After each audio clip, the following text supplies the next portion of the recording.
morning. Some years ago, when I was very young, we went for a family holiday to Central Coast. I think it was Umina Beach. The waves were there, and we were excited as little kids with our polystyrene foam surfboards, which were all the rage. The waves weren't very big; they were safe, but it was fun. We would walk out or paddle out a bit, and the waves would bring us back in and right along the beach. Great fun.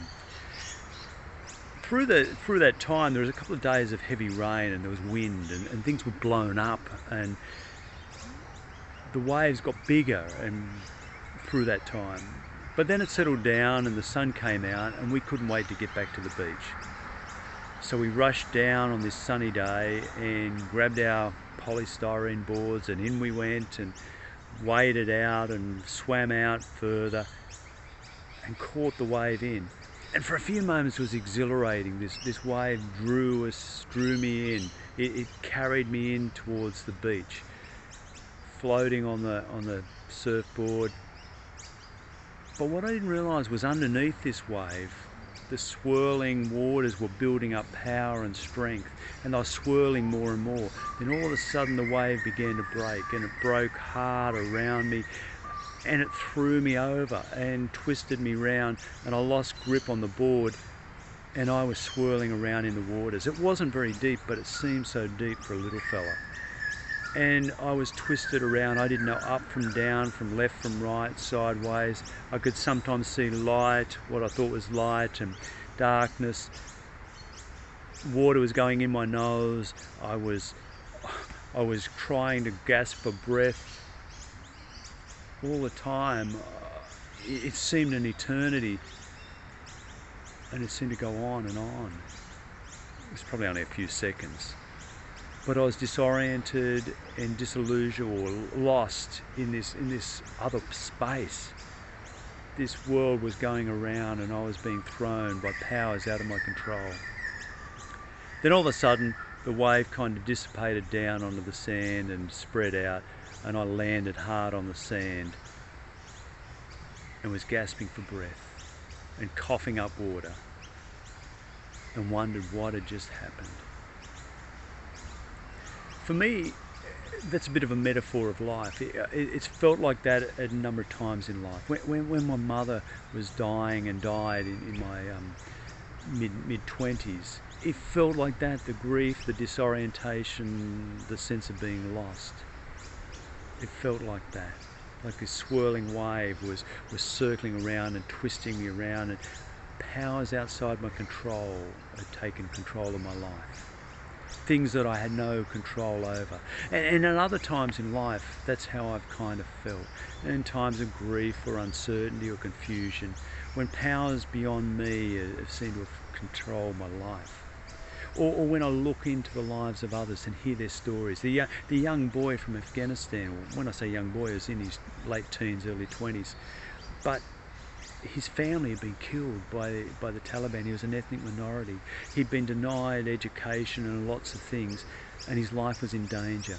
And other relatives had smuggled him out through Pakistan and given him some money, all that they could, and said, go.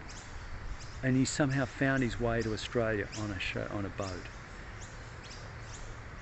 And instead of finding this place where he could be welcomed and find refuge and respite, he had to engage with a system that was difficult, was unfriendly.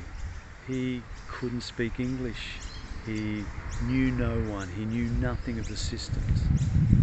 He was lost. And when I heard his story, I could feel the waves sweeping around him, of his life, of his desperation, his disorientation. Or the young Aboriginal man who had been taken away from his family at a young age and fostered out in various homes. And the last one was very loving and caring, but he was always different and felt different. And he didn't know where he fitted, and he didn't know his family. He later in life met up with siblings, but could never meet his parents, and never understood properly his culture or language. He felt lost and disoriented and confused in this world where he never didn't fit perfectly into any world, any society. Or when I look at the news and see the events overseas of kids in the middle of war zones where day in, day out bombs are dropping and planes are flying overhead or tanks roll through the city, and they're afraid. And they ask questions like, why us? Why are they doing it to us? Why do they hate us? What have we done to them? And their parents who have no answers, and communities that are threatened and frightened, or those who live with oppressive regimes that dominate their lives, or those who live in places where there's earthquakes or cyclones or tornadoes or tsunamis or natural disasters or fires or floods, and their world is swirling around. Forces beyond their control take over and dominate their lives. And I heard this story too this week when I read in Mark's story of Jesus. Jesus and the disciples leave the temple for the last time before Jesus' death. He'll die in a couple of days on the cross. And they're outside the temple and they're looking in at this magnificent structure, this structure that is so beautiful and profound. And one of the disciples says, wow, look at it, the stones. And Jesus says, yeah, look at those stones. And I tell you that the time will come when not one of those stones will be left on another. They'll be torn down. And the Jews of Jesus' time had mixed feelings about this structure, this temple, this temple that was such a profound and beautiful building, rebuilt by Herod the Great, an ugly, murderous thug really, but a brilliant builder who rebuilt this temple that was left in ruins, and then extended it, filling in valleys and flattening out hills. 5 football fields long and 3 football fields wide was the temple complex beyond the main temple. The temple itself was white marble and gold coating it. A beautiful structure that people came from all around the empire to see and to witness. But the system of the temple, whilst it was a beautiful house of God, glorious and magnificent, the system of the temple was rotting inside. The aristocracy and priestly classes who controlled it were corrupt and greedy and abusing people, the vulnerable and the poor and the simple, whether it was the widows whose lives they took over and in possessions and property, or those whom they drove into indebtedness and then foreclosed on their properties, their farms, driving them and their families into poverty. This temple was rotting from the inside, and Jesus said that system is going to collapse. And indeed, in the 60s, about 40 years after Jesus, in the 60s, a war between the Jews and the Romans erupted. There'd been uprisings and rebels and zealots, resisting the Romans over many, many decades. But these rebels took over the temple and they drove out the aristocracy and priestly class for a bit, and there was a toing and froing as one gained power and the other didn't. The first thing the rebels did when they did gain some control was to burn the temple archives that held the records of indebtedness, so that they couldn't go back and take people's properties. But then the aristocracy, who collaborated with Rome, they gained more power, and then the rebels, and it was a backwards and forwards. In the year 69 of that first century, the Romans withdrew somewhat because there was chaos in Rome as the Roman emperor role was competed. There were different emperors, the year of 4 emperors who were fighting for that role, that position, that authority, that power. And General Vespasian, who had been in Jerusalem, had left to be part of this crisis. And he emerged at the end as the emperor, and he sent his son Titus in, and Titus took 60,000 Roman troops from Syria down into Jerusalem and broke through the defences, and this bloody last battle ensued where thousands and thousands were killed, and the streets were rolling in blood, and the temple caught alight and burned down. The system that had died. It was the infighting within Jerusalem and then the external powers of Rome. And I wonder what it was like for the people who lived in Jerusalem and the surrounds as they're watching these people fight, as the temple's self-destructing from the inside and the Romans from the outside. The days and days and months and years of warfare. And Mark's writing in this time, either during that war or just after, in the midst of chaos, and he says, using Jesus' words, none of these stones will remain.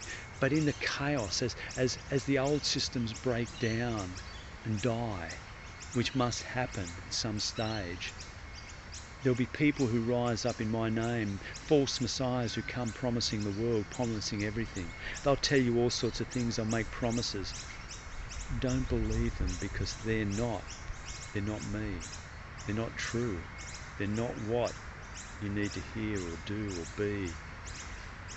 They will lead you in false ways. And we see that in our own world, our world that's changing, that's different, that's embroiled in COVID-19 crisis, but it's more than that. The rise of the strongman, in North Korea, in China, in Russia, and around the world, even in America with Donald Trump, who brought chaos through his foolishness and his stupid ways and rhetoric that embroiled that nation in much more COVID chaos than need be, and more died than should have died. The riots and chaos that ensued with this man, this leader. Jesus says, beware, because there will be all these things happening. In the chaos of the world, it will be there.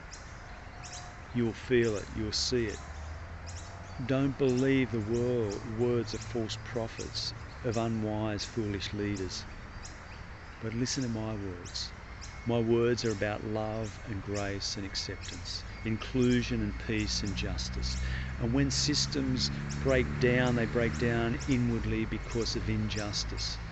When people are treated poorly and badly, there will be revolution. People will rise up and resist. When the wealthy become too wealthy and lord it over the rest, there'll be resistance, there'll be revolution.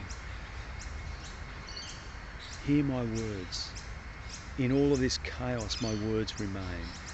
Love one another. Act out of love. Include people. Create inclusive community. Trust me. Don't trust your own power, your own wealth, but trust me in my ways. Trust the God who created you and calls you in love, who loves you as you are and draws you together. Work together for the common good. Lift each other up and look after the vulnerable and the weak and the powerless. That's what Jesus invites us to do, and that's what he warns us to look out for.